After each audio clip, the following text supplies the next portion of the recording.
नमस्कार दोस्तों, मैं हिंदी सुता आप सभी का हार्दिक स्वागत एवं अभिनंदन करती हूँ अपने YouTube चैनल पर। दोस्तों आइए बिना किसी विलंब के हम चलते हैं। अभी तक हमने 100 प्रश्नों को देखा है, आगे बढ़ते हैं अगले प्रश्न की तरफ। आप सभी लोगों की जानकारी के लिए मैं बता देना चाहती हूँ कि ये यूथ का अध्ययनवार चल रहा है। 15,023 प्रश्नों को हम हल कर रहे हैं, जो कि परीक्षा की दृष्टि से अत्यंत महत्वपूर्ण है। तो अभी हिंदी साहित्य का इतिहास से ही प्रश्नोत्तर हो रहा है। आप सभी लोग जुड़े रहिए और आइए बिना किसी विलंब के चलते हैं आगे। साहित्य का इतिहास दर्शन किसका ग्रंथ है? महत्वपूर्ण प्रश्न है। साहित्य का इतिहास दर्शन किसका ग्रंथ है? तो साहित्य का इतिहास दर्शन मैंने कहा था, दर्शन वही कराएगा जिसके पास लोचन होगा। तो नलिन विलोचन शर्मा जी। आइए विस्तार से देखते हैं।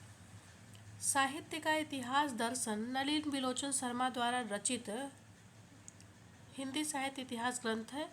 अन्य इतिहास ग्रंथ इस प्रकार है। हिंदी साहित्य का इतिहास डॉक्टर नगेन द्वारा संपादित है। ये हिंदी साहित्य 20वीं शताब्दी नंद दुलारे वाजपेयी जी का है।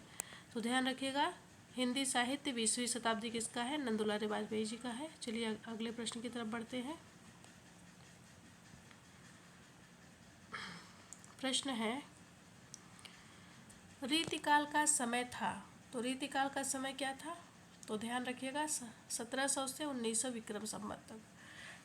तो ये महत्वपूर्ण है शुक्ल जी की दृष्टि से, 1700 से 1900 विक्रम संवत। आइए विस्तार देख लेते हैं।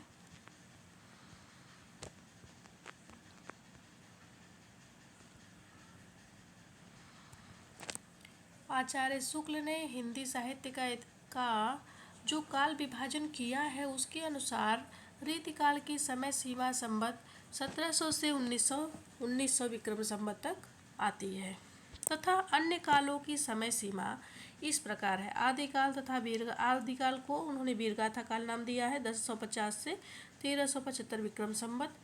भक्तिकाल को उन्होंने भक्तिकाल ही नाम दिया है। तो भक्तिकाल को ध्यान रखिएगा 1375 से 1700 विक्रम संवत, तथा आधुनिक काल 1900 से 1984 विक्रम संवत। आइए आगे बढ़ते हैं।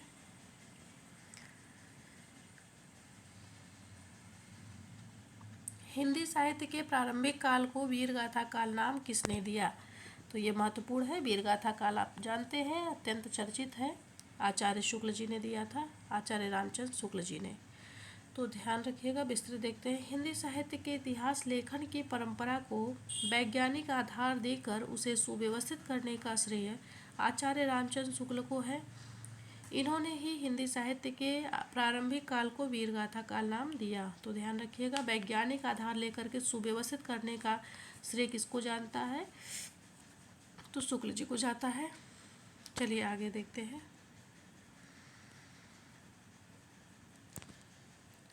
आदिकाल को प्रारंभिक काल नाम किसने दिया? तो आदिकाल को प्रारंभिक नाम मिश्र बंधु जी ने दिया है। महत्वपूर्ण प्रश्न है। आदिकाल को प्रारंभिक काल नाम मिश्र बंधु ने दिया है। मिश्र बंधु ने प्रारंभिक काल को दो भागों में बांटा है। पहला भाग है पूर्व प्रारंभिक काल 700 से 1343 विक्रम संवत। दूसरा भाग है उत्तरारंभिक काल, जिसको 1344 से 1444 विक्रम संवत माना जाता है। आगे बढ़ते हैं।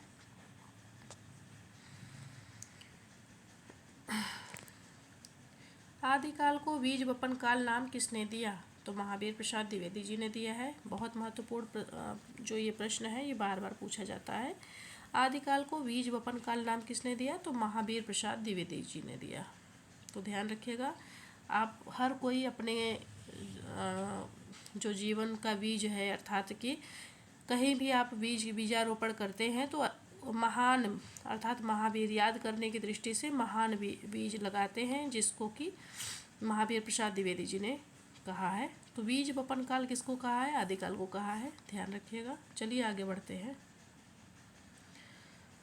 आदिकाल को बीज वपन काल नाम आचार्य महावीर प्रसाद द्विवेदी जी ने दिया। इसके अलावा अन्य विद्वानों द्वारा आदिकाल के नाम इस प्रकार हैं, देख लेते हैं क्या है।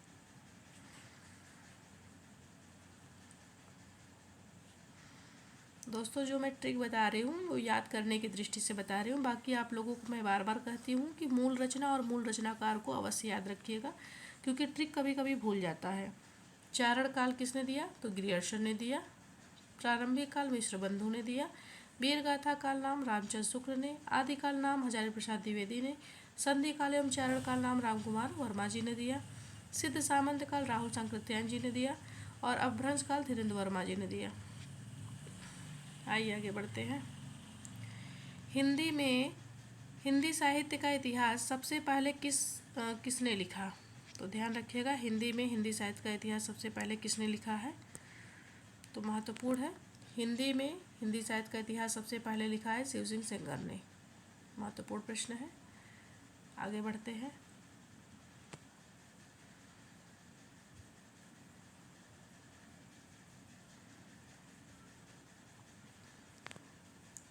हिंदी में प्रथम इतिहास ग्रंथ शिव सिंह सेंगर ने शिव सिंह सरोज नाम से 1883 ईस्वी में लिखा। हिंदी साहित्य का इतिहास सर्वप्रथम फ्रेंच विद्वान गारसा दतासी ने इस्तवार द लिटरेतुर हिंदुस्तानी नाम से लिखा, जिसके प्रथम भाग का प्रकाशन 1839 तथा द्वितीय भाग का प्रकाशन 1847 में हुआ। यह फ्रेंच भाषा में लिखा गया है। बाद में यह 3 भागों में विभक्त हो गया, जिसका प्रकाशन सन 1871 में हुआ था।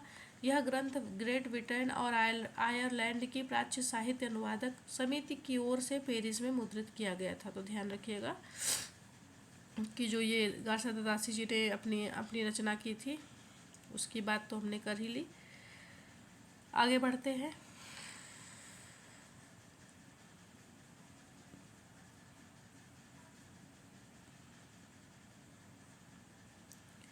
The modern vernacular literature of Hindustan 1888 में ग्रियर्सन द्वारा लिखित है। हिंदी साहित्य का इतिहास 1929 में रामचंद्र शुक्ल जी द्वारा लिखित। डॉक्टर किशोरी लाल गुप्त जी ने the modern vernacular literature of Hindustan का हिंदी साहित्य का प्रथम इतिहास शीर्षक से सन 1957 में अनुवाद किया। तो ध्यान रखिएगा कि हिंदी साहित्य का प्रथम इतिहास शीर्षक से किसने अनुवाद किया था? तो डॉक्टर किशोरी लाल गुप्त जी ने किया था। आचार्य रामचंद्र शुक्ल का इतिहास मूलतः नागरिक प्रचारित सभा द्वारा प्रकाशित हिंदी शब्द सागर की भूमिका के रूप में हिंदी साहित्य का विकास के नाम से सन 1929 में प्रकाशित हुआ। प्रश्न में निहित विकल्प के अनुसार शिव सिंह सेंगर कृत शिव सिंह सरोज 1883 ईस्वी में हिंदी में लिखित प्रथम ग्रंथ है। अगला प्रश्न देख लेते हैं। निम्नलिखित रचनाओं को इनके रचनाकारों के साथ में सुमेलित कीजिए। तो क्या है, देख लेते हैं। हिंदी साहित्य की भूमिका, तो आप लोगों को पता है साहित्य की भूमिका कौन बनाएगा? हजारों भूमिका जिसके पास होगी वही बनाएगा। हिंदी साहित्य का आलोचनात्मक इतिहास, तो ऐसे भी मैंने बताया था कि रामकुमार वर्मा जी ने बहुत आलोचना किया था। उत्तरी भारत की संत परंपरा, परशुराम जी जो है उत्तरी भारत की संत परंपरा लिखते हैं। और हिंदी साहित्य का दूसरा इतिहास बच्चन सिंह जी लिखते हैं। तो इस दृष्टि से अगर देखा जाए तो आपका विकल्प कौन सा विकल्प होगा? विकल्प बी सही है। आइए मिला लेते हैं हम। हिंदी साहित्य की भूमिका 1940 में डॉक्टर हजारी प्रसाद द्विवेदी जी ने लिखा। हिंदी साहित्य का आलोचनात्मक इतिहास 1938 में रामकुमार वर्मा ने लिखा है। उत्तरी भारत की संत परंपरा परशुराम चतुर्वेदी ने। हिंदी साहित्य का दूसरा इतिहास डॉक्टर बच्चन सिंह ने लिखा है 1996 में। और आधुनिक हिंदी साहित्य लिखा है लक्ष्मी सागर वार्ष्णेय ने 1941 में। अगला प्रश्न है, हिंदी साहित्य के इतिहास लेखकों का कालक्रमानुसार सही क्रम है? तो और आगे भी देख लेते हैं। पहले तो आप लोगों को मैं बताना चाहूँगी, पहले मिश्रबंधु जी आएंगे, फिर आएंगे रामचंद्र शुक्ल, फिर रामकुमार वर्मा, फिर हजारी प्रसाद द्विवेदी। तो पहले हम देख लेते हैं विकल्प कहाँ मिलता है। ये विकल्प डी सही है इसका। पहले मिश्रबंधु जी आएंगे, फिर रामचंद्र शुक्ल, फिर रामकुमार वर्मा, फिर हजारी प्रसाद द्विवेदी। आइए देख लेते हैं। मिश्रबंधु का यहाँ समय सीमा नहीं दिया गया है। रामचंद्र शुक्ल जी 1884 से 1941, रामकुमार वर्मा 1905 से 1990, हजारी प्रसाद द्विवेदी 1907 से 1979। आगे देख लेते हैं। अगला प्रश्न है, पुरानी हिंदी नामकरण किसने दिया? पुरानी हिंदी नामकरण बहुत महत्वपूर्ण है। मैंने बताया था जो चंद्रदेव सबसे पुराने हैं अर्थात चंद्र शर्मा गुलेरी जी ने क्या दिया है? पुरानी हिंदी नाम दिया है।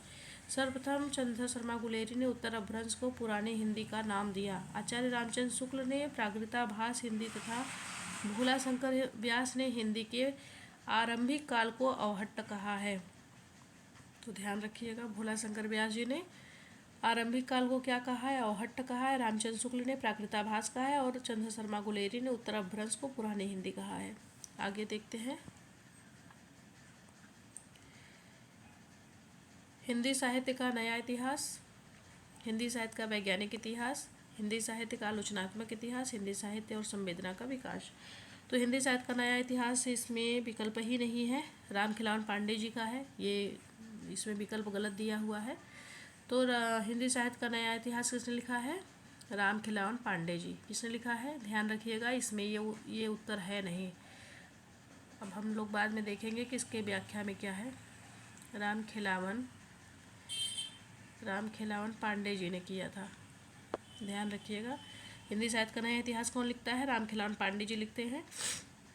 हिंदी साहित्य का वैज्ञानिक इतिहास गणपति चंद्रगुप्त जी लिखते हैं। हिंदी साहित्य का आलोचनात्मक इतिहास रामकुमार वर्मा जी लिखते हैं। और हिंदी साहित्य और संवेदना का विकास रामस्वरूप चतुर्वेदी जी। तो आइए पहले व्याख्या देख लेते हैं, क्योंकि इसमें विकल्प में तो कोई है नहीं, रामखिलावन पांडे जी हैं ही नहीं। देख लेते हैं क्या है। हिंदी साहित्य का नया इतिहास, देखिए रामखिलावन पांडे यहाँ दिया हुआ है। हिंदी साहित्य का वैज्ञानिक इतिहास गणपति चंद्रगुप्त जी ने 2 भागों में लिखा 1965 ईस्वी में। हिंदी साहित्य का आलोचनात्मक इतिहास 1938 में रामकुमार वर्मा जी ने लिखा। आइए आगे बढ़ते हैं।